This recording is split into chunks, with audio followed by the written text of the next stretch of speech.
വേടന് പുരസ്കാരം കിട്ടുന്നത് നല്ല രീതിയിൽ നോക്കി കാണുന്നു. കാരണം ഇപ്പം വേടന് കുറെ എന്താ പറയാ കേസായി, വേടനെ ഒതുക്കാൻ വേണ്ടി ശ്രമിക്കുന്ന കുറെ ആൾക്കാരുണ്ട്.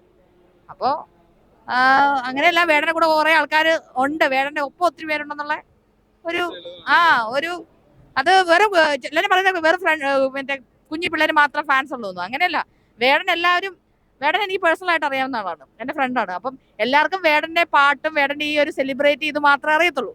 പക്ഷെ അതിന്റെ പിറകിൽ ഒരു കഷ്ടപ്പാടുണ്ട്. വേടൻ ഭയങ്കര പുസ്തകം വായിക്കുന്ന ആളാ, ഭയങ്കര നല്ല വായനയുള്ള ആളാ. അപ്പം എല്ലാവരും വിചാരിക്കുന്ന ആർക്കടയിൽ ഇങ്ങനെ പാട്ട് എഴുതാന്ന്. അങ്ങനെയല്ല, അതിന്റെ പുറകിൽ ഒരുപാട് കഷ്ടപ്പാടും ഒരുപാട് വായനയും ഒരുപാട് റെഫർ ചെയ്യുന്നുണ്ട്.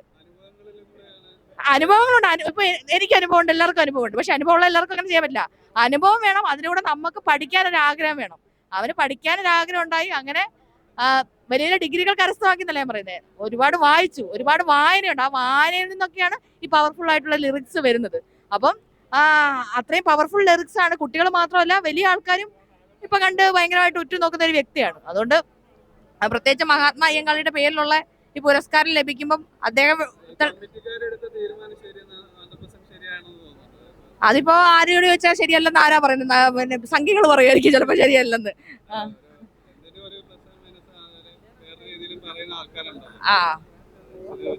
അത് വേടന് ഇഷ്ടമില്ലാത്ത ആൾക്കാർ, അതുപോലെ ഇപ്പോഴും ഈ മനസ്സിൽ കാസ്റ്റ് ഹൈറാർക്കി കൊണ്ട് നടക്കുന്ന ആൾക്കാർക്ക് ഇവനൊക്കെ ആര്, ഇവനെന്താ ചെയ്യുന്നത്, ഈ അഖിൽമാരാരാപ്പനുള്ളവന്മാരൊക്കെ ഇല്ലേ, മാരാര് വാലും തൂക്കി കിടക്കുന്നത്, അവന്മാരൊക്കെ പറയുമായിരിക്കും ഇവനൊക്കെ ആര്, ഇവന് ഈ അഖിൽമാരാർ എന്തോന്നാ ചെയ്തിട്ടുള്ളേ, അതെനിക്കറിയാൻ പാടില്ല.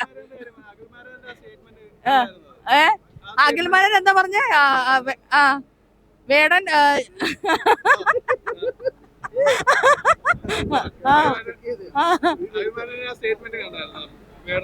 അഖിൽമാരാർ എന്തൊക്കെയോ ഊളത്തരം വിളിച്ചു പറയും. ഞാൻ അഖിൽമാരാറിനെ കേൾക്കാറില്ല, എനിക്ക് അഖിൽമാരാറിന് വേണ്ടി ചെവി കളയാൻ സമയമില്ല എനിക്ക്, സത്യം പറഞ്ഞിട്ടുണ്ടെങ്കിൽ. അത്രയും പാഴ് വസ്തുവാണ് അഖിൽമാരാർ എന്ന് പറഞ്ഞ ആള്.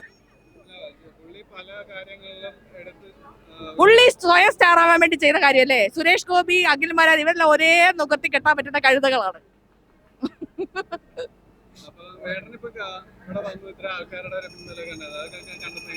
അപ്പൊ അഖിൽമാരെ ഒന്ന് ഇവിടെ വിളിച്ചോണ്ട് വരണം. അപ്പൊ അഖിൽമാരെ ഒരു ഇത്ര ആൾക്കാർ വരുന്നുണ്ടോ നമുക്ക് നോക്കാമല്ലോ.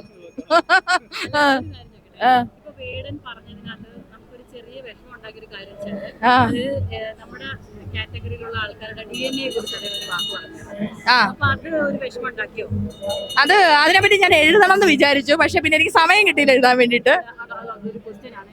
എന്റെ ക്വസ്റ്റ്യൻ ആണ്,